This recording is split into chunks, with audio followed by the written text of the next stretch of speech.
Hello everyone, welcome to the YouTube channel of Radhika classes. तो आज हम एक बहुत ही इंपॉर्टेंट टॉपिक डिस्कस करने वाले हैं क्लास में। वो है आपका कार्बन कंपाउंड का chapter number 4, carbon compound chemistry का topic, that is soaps and detergents. तो आज हम बात करेंगे सोप्स एंड डिटर्जेंट के बारे में। सबसे पहले समझते हैं कि सोप्स क्या होते हैं। तो व्हाट आर सोप्स, इस बारे में बात करते हैं। Soaps are the long chain fatty acids, long chain carboxylic acid के फैटी एसिड्स हैं, सोडियम और potassium salts of carboxylic acid. इन्हीं कार्बोक्सिलिक एसिड के लिए हम वर्ड यूज कर लेते हैं फैटी एसिड्स। ओके, ऑर्गेनिक होगा तो वो फैटी एसिड हो सकता है। एग्जांपल है आपके पास यहाँ पे C17H45, ये हो गया आपका long chain of hydrocarbon. Carbon की चेन देख रहे हैं आप यहाँ पे, ये एक लॉन्ग चेन है ऑफ हाइड्रोकार्बन। और ये कार्बोक्सिलिक एसिड है यहाँ पे, COO कार्बोक्सिलिक एसिड है। और ये क्या है, सोडियम। ये क्या है, सोडियम। तो इसी से डेफिनेशन बनी कि they are the sodium potassium salts of carboxylic acid. और उसमें जो कार्बन है कार्बोक्सिलिक एसिड में वो कितने हैं, वो लॉन्ग चेन। देखिए 17, जो एक एग्जांपल लिखा है आपके पास सोडियम सिट्रेट, इसमें 17 कार्बन, मतलब a long chain of carbon 17, 18, 19 carbon की चेन होती है सोप में। और सोप की फॉर्मेशन के लिए हम जो रिएक्शन पढ़ते हैं उसे क्या बोलते हैं, सपोनिफिकेशन। चलिए सबसे पहले मैं सपोनिफिकेशन के बारे में आपको बताती हूँ। Saponification reaction for the formation of soap. Saponification किस लिए पढ़ते हैं, हम पढ़ते हैं for the preparation of soap. Soap की प्रिपरेशन के लिए जो हम बात करते हैं वो होती है सपोनिफिकेशन रिएक्शन। तो अब इस रिएक्शन में अगर मैं बात करूं तो हमारे पास क्या है, एक सिट्रिक एसिड है जो कार्बोक्सिलिक एसिड है, जिसे हम फैट के नाम से जानते हैं। और फैट्स क्या होते हैं, तो वो ट्राइग्लिसराइड होते हैं, ट्राइग्लिसराइड्स होते हैं। ठीक है, मैं उसका फॉर्मूला लिख रही हूँ। देखिए CH2 C double bond O, यहाँ C17H35। ओके, CH ये ट्राइग्लिसराइड एक फैट है, यहाँ पे इसके C17H35, CH2 C double bond O C17H35, ये एक एस्टर है। ठीक है, आप इसे कैसे समझेंगे, आपने एस्टर की तरह समझना है। एक फैट है, एस्टर है। तो आपको पता है सपोनिफिकेशन रिएक्शन, आपने किसी चैप्टर के रिएक्शन में पढ़ा कि हम एस्टर कैसे बनाते थे, कार्बोक्सिलिक एसिड और अल्कोहल को लेके। इथे कार्बोक्सिलिक एसिड और अल्कोहल को लेके एक एस्टर बना। अब उसको, और एसिडिक मीडियम में एस्टर बनता था, अब उस एस्टर को तोड़ के हम सोप बनाएंगे, सोप फॉर्मेशन करेंगे। और यहाँ पे हमें जो चाहिए होगा वो कौन सा चाहिए होगा, मीडियम बेस, NaOH के साथ इसका रिएक्शन कराएंगे। क्योंकि सोप में क्या आता था, सोडियम और पोटेशियम सॉल्ट्स। तो मुझे एक लॉन्ग चेन फैटी एसिड चाहिए, कार्बोक्सिलिक एसिड और सोडियम चाहिए, है ना। तो इसीलिए अब हमने क्या किया, इसको जब सोप के साथ रिएक्शन कराया तो हुआ क्या, जस्ट अ सेकेंड, यहाँ पे हमारा ऑक्सीजन एटम रह गया एस्टर में। ठीक है, तो यहाँ पे हमारा ये ऑक्सीजन रहेगा साथ में। अब ये एस्टर है, और इसमें जब हमने रिएक्शन कराया बेस के साथ तो हमें पेरेंट अल्कोहल वापस मिलता है। ये यहाँ से ये बॉन्ड ब्रेक हुआ, और यहाँ पे OH जो है वो इस CH2 के साथ यहाँ अटैच हो गया। तो हमें क्या मिला, देखिए पहले मैं इसको ही कंप्लीट करूंगी। ये OH CH2OH CHOH CH2OH, ये इसे हम कहते हैं ग्लिसरॉल मिला। वो अल्कोहल कौन सी मिली, ग्लिसरॉल, जिससे ये एस्टर बना था, वो अल्कोहल हमें वापस मिल गई। साथ में हमें क्या मिला, 3 मॉलिक्यूल्स ऑफ दिस, 1 2 3, ये तीनों सेम है इसीलिए मैं इसको एक ही बार लिख रही हूँ, C17H35COO, और ये सोडियम यहाँ अटैच हो गया। तो ये हमारा बन गया, इसके कितने मॉलिक्यूल्स, 3। ये हमारा है soap, sodium citrate. This is an example of soap. तो इस तरह से हमें सोप मिला। ये कौन सी रिएक्शन से मिला, सपोनिफिकेशन रिएक्शन में, जिसमें हमने एक एस्टर, जिसे हम ट्राइग्लिसराइड भी कहते हैं क्योंकि 3 कार्बन है हमारे पास, ग्लिसरॉल से बना है ये, कौन सी अल्कोहल से बना है, ग्लिसरॉल से बना है, उसमें को जब हम बेस के साथ स्ट्रॉन्ग बेस सोडियम हाइड्रोक्साइड के साथ रिएक्ट कराते हैं तो हमें सोडियम सिट्रेट प्लस जो अल्कोहल जिससे बना था ग्लिसरॉल वापस मिल जाती है। पेरेंट अल्कोहल हमें हमेशा वापस मिलती है। तो ये हुआ हमारा प्रिपरेशन ऑफ सोप। अब स्ट्रक्चर ऑफ सोप की बात करें तो जर्नलाइज्ड स्ट्रक्चर, तो हम क्या देख रहे हैं, आपने क्या देखा, C17H35 C double bond O Na, sodium और पोटेशियम सॉल्ट। तो ये क्या है स्ट्रक्चर में, इसका एक अगर मैं ऐसे जर्नलाइज स्ट्रक्चर बनाऊं तो आप क्या देख रहे हैं, एक लॉन्ग चेन ऑफ हाइड्रोकार्बन है और उस लॉन्ग चेन ऑफ हाइड्रोकार्बन के साथ लॉन्ग चेन ऑफ हाइड्रोकार्बन के साथ एक हेड है जिसमें सोडियम है। एक क्या है, हेड। तो ये जो टेल है, ये टेल, ये पूरा tail long chain of carbon with a carboxylic acid, fatty acid या कार्बोक्सिलिक एसिड आप जिसे बोल सकते हैं, टेल। ठीक है, ये जो टेल है ये हाइड्रोकार्बन्स की बनी है, तो ये हाइड्रोफोबिक है, वाटर हेटिंग, वाटर में सॉल्युबल नहीं होगी, non polar in nature, water hating, hydrophobic है।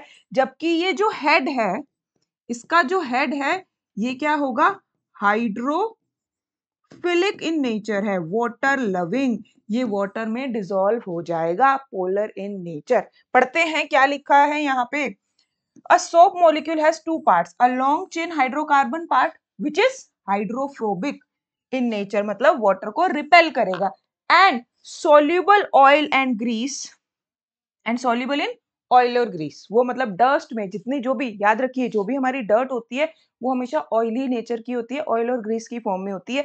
तो ये जो इसका लॉन्ग चेन वाला पार्ट है, टेल वाला पार्ट है, वो हाइड्रोफोबिक है, वो वाटर पे अट्रैक्ट नहीं करेगा, वाटर को रिपेल करेगा, लेकिन ऑयल और ग्रीस पे अटैच होगा, लविंग होगा। And part which is hydrophilic, water attracting, वो शॉर्ट आयनिक पार्ट है, जो कि हमारा ये सोडियम हो गया, हेड हो गया, शॉर्ट आयनिक पार्ट, वाटर सोल्यूबल और इनसोल्यूबल इन ग्रीस और ऑयल होता है। और इसे हम सोप को कहाँ यूज करते हैं, क्लींजिंग एक्शन में। तो चलिए देखते हैं कि ये सोप कैसे हमारे क्लोथ्स को, हमारी बॉडी में हम सोप्स यूज करते हैं नहाते टाइम, तो कैसे ये क्लींजिंग करता है। तो what is the cleansing action of a soap, कैसे सोप क्लीनिंग करता है।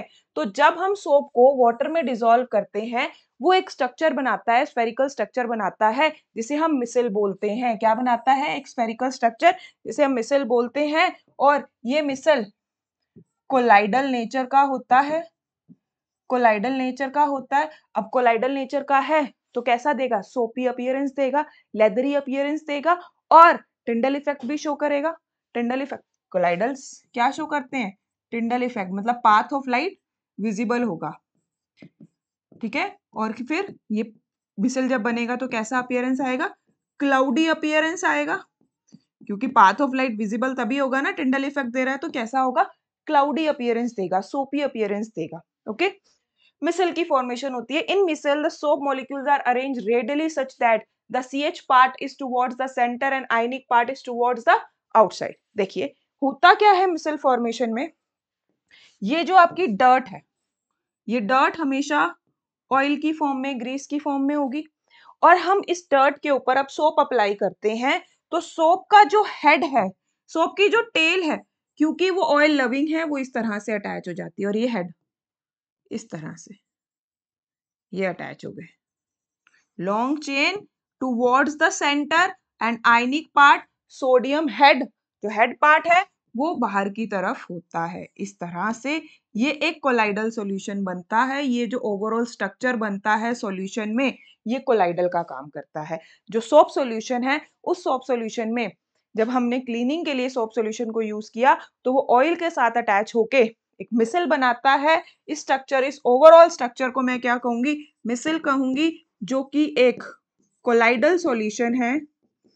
अब क्या होगा, जैसे ही मैं suppose I am washing the cloth और उस क्लोथ पे, डर्ट पे मैंने सोप अप्लाई किया, सोप अप्लाई करने के बाद हम उस पे वाटर डालेंगे, जैसे ही हम उस पे वाटर डालेंगे तो वाटर स्प्रेड होगा, वाटर स्प्रेड होगा, वाटर स्प्रेड होगा, तो आयनिक हेड, जो आयनिक हेड है मूव्स विद वाटर, पानी के साथ जाएगा। तो अब जब एक मॉलिक्यूल का हेड पानी के साथ जाएगा, पानी फैलेगा, हेड जाएगा तो टेल भी तो जाएगी। टेल ऑल्सो मूव्स, और साथ क्या लेके जाएगी, टेकिंग ऑयल और डर्ट। डर्ट को अपने साथ लेके जाएगी क्योंकि ये मिसल में ये एक स्ट्रॉन्ग कनेक्शन बन गया था टेल और ऑयल के बीच में। अब पानी डाला, हेड हेड जो है वो आयनिक होने की वजह से, सॉल्युबल इन वाटर होने की वजह से वाटर के साथ स्प्रेड करेगा। हेड जाएगा अपनी टेल लेके जाएगा। टेल कह रहा है मैंने तो स्ट्रॉन्ग बॉन्ड बनाया है ऑयल के साथ, वो ऑयल को भी लेके जाएगा, जिसकी वजह से आपका पानी गंदा हो जाता है। और जो आपका क्लोथ है, आपकी बॉडी है, जहां भी आप जिस भी पर्पस के लिए क्लीनिंग के लिए सोप को यूज कर रहे हो, तो सोप उसके वो सब्सटेंस क्लीन हो जाता है और वो क्लॉथ क्लीन हो जाता है, लेकिन पानी गंदा हो जाता है क्योंकि सारी ऑयल वाटर में चली गई because of this head portion, because of this head region. देखिए यहाँ पे क्लींजिंग एक्शन में क्या समझाया है कि यहाँ पे डर्ट के साथ, ये डर्ट के साथ ये हेड आयनिक पार्ट और ये क्या बना रहा है, सोप मॉलिक्यूल जो है मिसल फॉर्मेशन कर रहे हैं, और वो मिसल की वजह से पानी जो है गंदा हो जाएगा और जो आपका क्लॉथ है वो क्लीन हो जाएगा, और जिस भी एजेंट में आप क्लीनिंग के लिए यूज कर रहे हैं वो हो जाएगा। अब यहां तक तो हमें बात समझ आई कि सोप हम यूज कर सकते हैं, कोलाइडल नेचर के हैं, बट जब हम सोप को हार्ड वाटर में डालते हैं, सोप सोप्स इन हार्ड वाटर क्या होता है, हार्ड वाटर वो हार्ड वाटर जिसमें वो क्या कंटेन करता है, जिसमें कैल्शियम और मैग्नीशियम सॉल्ट्स भी होते हैं। The water that contains calcium and magnesium salts, तो प्रेसिपिटेशन हो जाती है, इट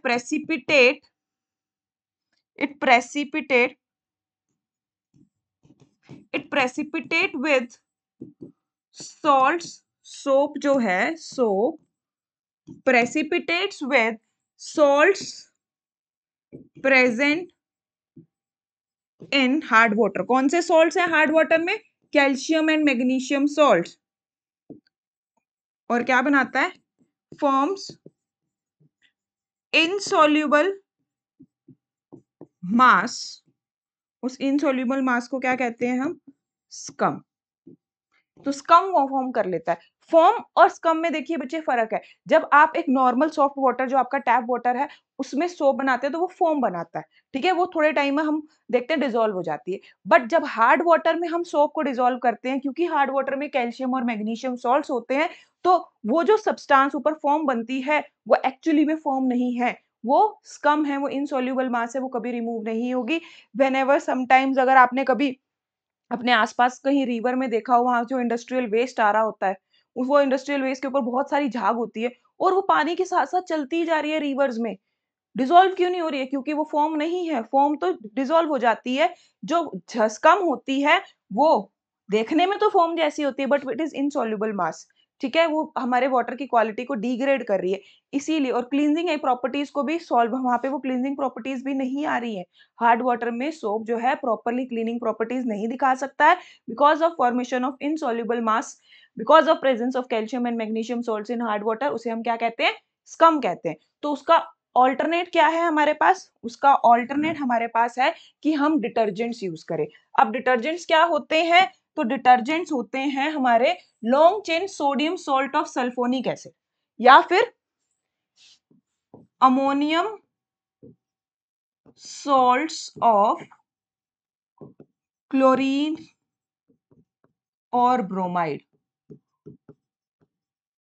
या तो वो सल्फोनिक एसिड के सॉल्ट होते हैं या फिर वो अमोनियम सॉल्ट्स होते हैं, वो कार्बोक्सिलिक सॉल्ट्स नहीं होते, कार्बोक्सिलिक एसिड नहीं होता, जिसकी वजह से अब वो कैल्शियम, हार्ड वाटर में कैल्शियम और मैग्नीशियम के साथ प्रेसिपिटेट नहीं करेंगे। तो क्या होते हैं सोप का अगर मुझे स्ट्रक्चर बनाना हो, डिटर्जेंट का मुझे स्ट्रक्चर, एक लॉन्ग चेन ऑफ कार्बन, ठीक है, और यहाँ पे SO4 नेगेटिव और साथ में Na पॉजिटिव। इसको मैं एग्जांपल, अगर मैं आपको किसी एक डिटर्जेंट का एग्जांपल देना चाहूं तो हम यहाँ एग्जांपल में लिखेंगे C12H25 SO4 negative Na positive. और इसी तरह अमोनियम सॉल्ट्स भी हम ले सकते हैं, a long chain of carbon with ammonia, यहाँ पे अमोनिया में यहाँ CH3, यहाँ CH3, यहाँ CH3, ये पूरा यहाँ पे सोडियम पे पॉजिटिव चार्ज और यहाँ पे ऐसे क्लोरीन और ब्रोमीन होगा।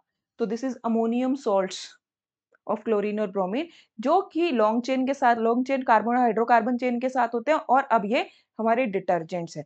इनकी प्रॉपर्टी क्या है कि detergents, why we not prefer soap, why we prefer detergents, because detergents do not form scum in hard water. वो हार्ड वाटर के साथ स्कम नहीं बनाएंगे क्योंकि वो कार्बोक्सिलिक सॉल्ट्स नहीं है, वहां कैल्शियम और मैग्नीशियम की प्रेसिपिटेशन नहीं होगी।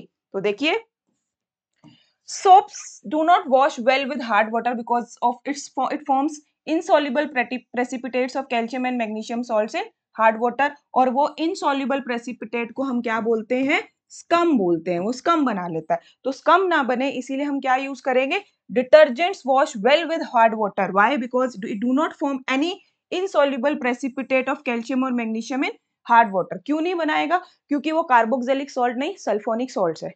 Sulphonic acid, sodium salts of sulphonic acid है, या फिर अमोनियम सोल्ट्स ऑफ क्लोराइड और ब्रोमाइड है।